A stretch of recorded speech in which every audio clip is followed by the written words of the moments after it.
Bismillahirrahmanirrahim. Assalamualaikum warahmatullahi wabarakatuh.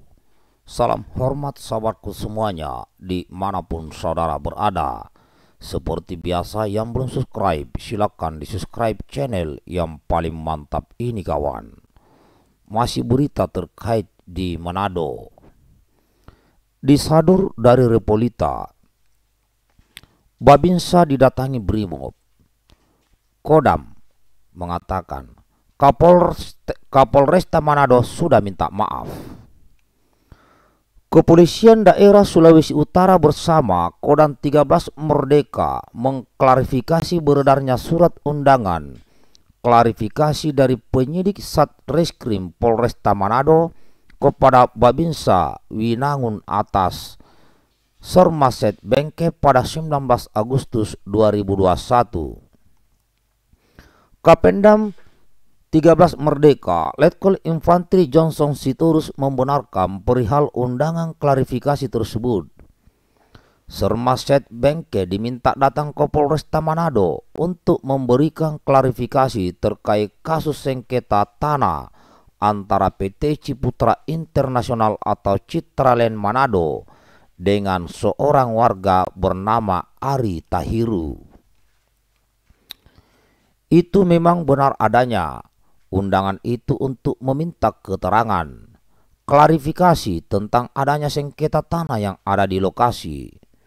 Tapi perlu saya jelaskan, hal ini tidak jadi dilaksanakan, kata Letkol Johnson Sitorus dalam keterangan persnya dikutip FIFA Rabu 22 September 2021. Kapendam mengatakan Sermaset Bengke langsung melaporkan undangan klarifikasi dari Polresta Manado ke Dandim 1309 Kolonel Infantri Yohanes Raja Sulung Purba, dan Dandim langsung berkoordinasi dengan Kapolresta Manado Kombes Polisi Elpianus Lauli soal undangan klarifikasi anggotanya tersebut. Menurut Kapendam, Kapolresta Manado Kombes Elvianus Lauli mengaku tidak tahu menau soal surat pemanggilan klarifikasi Babinsa Sermaset Bengke. Setelah Bapak Kapolres tahu masalah itu, langsung menegur bawahannya secara resmi. Bapak Kapolresta Manado juga sudah meminta maaf kepada Bapak Dandim 1309 dan institusi TNI, dalam hal ini Kodam 13 Merdeka, ujarnya. Sementara itu, soal informasi ada 3 personil Brimob yang mendatangi Sermaset Bengke, Kapendam juga tak menampik kabar tersebut. Itu memang benar adanya, tapi tidak bermaksud apa-apa, hanya mau menyerahkan surat undangan untuk klarifikasi dan mau menangkap salah satu oknum masyarakat, ungkapnya. Kapendam memastikan TNI Polri di Sulawesi Utara tetap solid dan tidak terpengaruh dengan peristiwa yang terjadi. Diketahui, kasus ini berawal dari surat terbuka Inspektorat Kodam 13 Merdeka Brigadir Jenderal TNI Junior Tumilaar kepada Kapolri Jenderal Listio Sigit Prabowo, disertakan tembusan kepada Panglima TNI Marsikal TNI Hadi Cahyanto dan Kepala Staf TNI Angkatan Darat Kasat Jenderal TNI Andika Perkasa.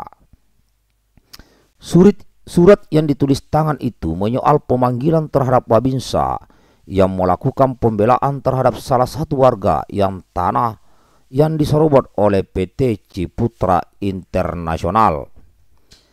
Brigadir Jenderal TNI Junior Tumilaar tidak terima ketika Babinsa yang membela rakyat kecil yang mempertahankan tanahnya malah dipanggil Polresta Manado. Apalagi sampai ada oknum Brimob bersenjata yang menyerahkan surat kepada Babinsa Sermaset Bengke, seolah ingin mengintimidasi TNI yang sedang membela rakyat kecil. Demikian saudaraku informasi terkini yang saya sampaikan dan saya bacakan di hadapan saudaraku semuanya. Nah, di sini saya berpesan kepada kita semua saudara-saudara. Ini yang saya katakan kemarin, bahwa kalau ada permasalahan-permasalahan seperti ini, ya biarkan diselesaikan secara internal. Kita sebagai rakyat Indonesia, kita sebagai warga negara Indonesia cukup melihat, mendengar, dan mengikuti perkembangannya. Ya, yang penting kita tahu semua, karena ada kelompok-kelompok kecil ini yang ingin membenturkan antara TNI dan Polri. Saya ingatkan saudaraku, itu tidak akan bisa. Ya, sebenci apapun saudaraku kepada sebuah institusi, itu hanyalah sebuah kebencian. Karena sebuah negara pasti selalu ada polisi. Setiap negara pasti selalu ada tentara. Yang perlu diingat di sini adalah, jika saudaraku menemukan ada mungkin beberapa oknum yang tidak sesuai dengan aturan yang berlaku, baik sebagai anggota TNI maupun sebagai anggota Polri, itu bisa dilaporkan ke kesatuannya. Namun yakinlah, sebagai institusi tidak ada yang jelek, baik TNI maupun Polri. Ya, saya penekanan di sini kawan, jika ada sekelompok kecil oknum-oknum yang tidak sesuai aturan, baik aturan bagi TNI maupun aturan bagi Polri, maka itu oknum, bukan institusi. Jadi kalau ada yang diketemukan begitu, laporkan ke atasan, jangan hantam rata. Yakinilah bahwa setiap manusia pasti punya kelebihan dan kekurangan, apapun profesinya. Ya, dan kalau ada kejadian-kejadian seperti ini, saya juga berharap dan berpesan kepada sahabatku, jangan digoreng-goreng beritanya sehingga terjadilah semakin komunikasi TNI maupun Polri. Ingat, TNI adalah alat pertahanan, Polri adalah alat keamanan. Maka keduanya ini memiliki tujuan yang sama, yaitu demi bangsa, negara, dan rakyat.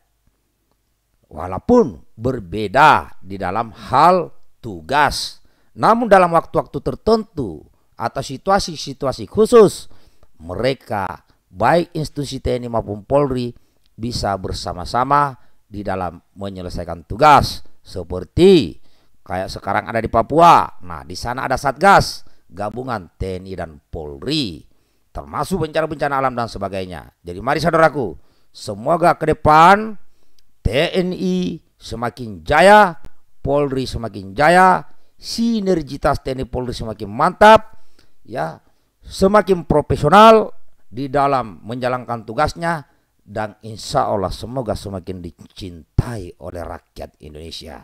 Tetap semangat, merdeka. Salam hormat buat semuanya. Assalamualaikum warahmatullahi wabarakatuh.